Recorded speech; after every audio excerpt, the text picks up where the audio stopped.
बच्चों आज वर्ग पहेली में हम क्या करेंगे, चार्ट आपके सामने लगाए फूलों के नाम। इसमें बहुत सारे फूलों के नाम छुपे हुए हैं। कुछ फूलों के नाम आप जानते हैं, कुछ आपको नए फूल भी इसमें मिलेंगे ढूंढने के लिए। तो एक एक बच्चा आएगा और इसमें से नाम ढूंढकर और ये जो फ्लावर बना हुआ है इसमें आप लिखोगे। ठीक है, सबसे पहले कौन आ रहा है?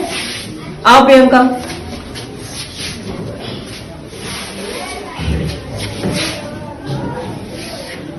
जो फूलों का नाम है उसमें आपको गोला करना है और फिर वहां पे ब्लैक बोर्ड पे उसका फूल का नाम लिखना है, बोल के लिखना है।